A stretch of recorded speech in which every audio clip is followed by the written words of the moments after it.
got going in Korea, another element I wanted to ask about was this, is obviously you have for a long time been closely linked with IdrA, the infamous Terran player, and obviously Zerg player in StarCraft 2, but he'll always be a Terran player to me, right? And the problem with this topic is this, Artosis. I get the feeling that the perception in the West was that you're like the IdrA whisperer. You're the only one who can get through to this guy. Because everyone knows he could obviously be an explosive character. He was a very, I would just say he had a lot of idiosyncrasies. I'll say one thing, even though he was quite rude to me, because spoiler, if you rubbed him the wrong way, he could be very rude to a lot of people. I will say over the years, I've sort of softened on what I thought of him. I used to think he was an arsehole back then. But what I realise now, Artosis, is things like this. First of all, from having like a big Twitter following and being more of a media figure myself, I know what it's like to feel like you're just endlessly being scrutinized and people are finding a million things where you just say, why do you care about that? But they have to, you're basically, you become the topic of conversation and everything swirls around you. And if you do something wrong, it's not just you haven't done something wrong for 5 minutes. That's the topic of discussion for a week and people are pouring over it. And in his case, they'd be going back to the old things he said. And also, I will say back then, I think he was one of the first players I ever saw where he was almost like loved as much as he was hated. Like the people who loved him would be like, but why don't you win more? Which is like, that already sounds like a hater comment, guys. And then the haters were obviously just like, anytime he loses, like, you just fucking overrated, like, you shit, you don't know how to play, that Protoss was better. But they were the ultimate insults, probably the last one. That's the joke I would throw in there. But basically, give me some thoughts on now, all these years later, who was IdrA? Because, I mean, the way he exited StarCraft, sadly, that wasn't really the way he should have gone out. You know, it would have been cool if he'd gone out on top and it had been like a respectful sender. Like, he's someone in the West would be in a Hall of Fame in RTS, but I feel like the way he went out, like, people just remember the drama and they think he was never a good player or something, right? Yeah. I mean, it's sad the way he went out, but like, I mean, I've known IdrA forever. Like, I used to run the best North American team and in Brood War called Micromedia, and he was actually brought to me when he was like not known, and you know, a mutual friend who was also on the team, Skew, brought him, and he's like, this guy's really good. Let's play him some. Let's see. So I played him, and he just fit in perfectly with us. He was an angry Terran player, which is basically what we all were, right? Because Terran is such a pain in the ass in Brood War. But he just kind of fit in really well, and yeah, he had that kind of temper. This is something that like happens a lot. It's like a meme at this point about like playing Terran in StarCraft 1, because it's like if anything goes wrong at all, you lose.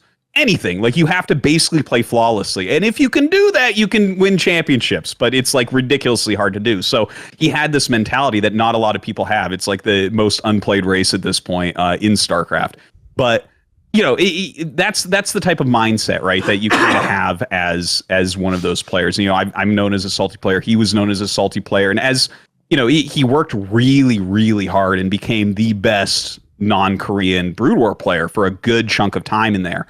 And it's like he got so much shit when he would not win a tournament, right? Like in that TSL where Noni like made him cancel a command center. He accidentally misclicked and canceled a command center and then like loses.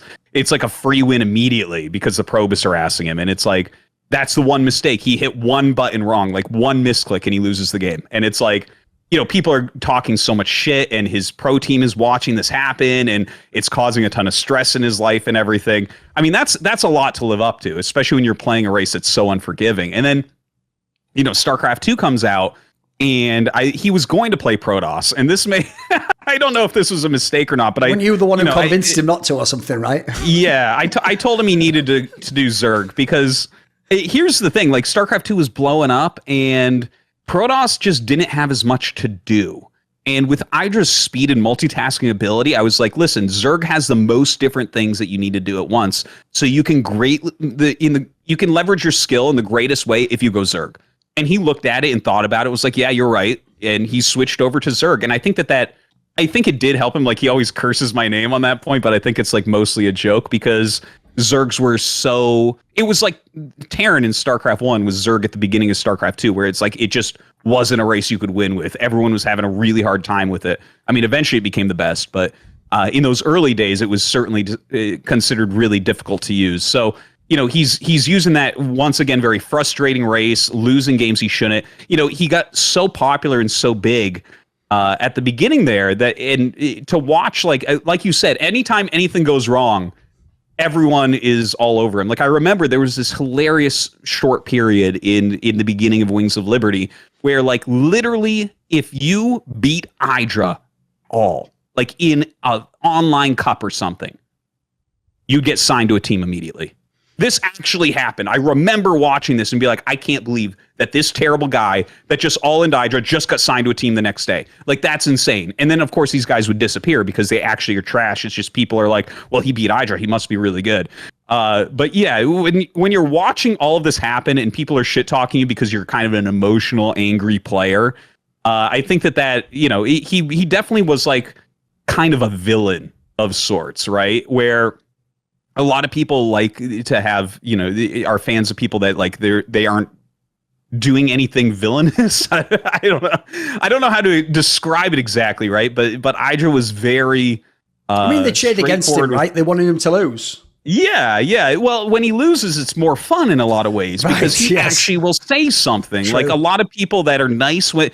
Like, remember Liquid Hero? Like, he loses, he just kind of gets sad. And it's like, oh, man, I like really feel you can see the tears in his eyes. Like, he lost. He really means a lot to him. Well, it meant a lot to IdrA, too. It's just he showed it in a different way. He showed it by flicking off MC or whatever, right? Like, that's, you know, he showed that different type of emotion. And it's funny because, like, the dividing the scene like that into, like, haters and big-time fans, that's, like, the most powerful thing you can do, I think. And that's something that is, like, really missing when you look at most esports nowadays, especially as esports get older and like you get more and more people that have just quietly grinded for 10 years that are pros now, you don't get these types of personalities anymore, but they are like the biggest things for the game. And like it's just IdrA cared, and he cared in a different way, and things frustrated him, and you know, he let it all out. And I think that he made the whole pro scene a lot better because of that. But you know what? He eventually quit. It was kind of like this weird thing with some aggressive things that he typed, and things started to kind of go wrong. The thing is, he wasn't like as big a draw anymore. He wasn't at the top of every tournament anymore. So suddenly he's more expendable to his team and all this garbage that exists within esports. And the thing is, he's much happier nowadays. He's living a good life, and you know. So good on him. Like, I wish, he could have had one of these fairy tale endings where you like win one more tournament and then you go out on top or something. But I don't think that was ever going to be the way it was going to be for him. It's just that's not what his personality was. That's not what he brought to the scene. But what he brought to the scene, I think, is sorely missed. See more cool, funny, interesting clips based on topics from my content? Well, subscribe to this channel then, or, you know, be a pleb and don't.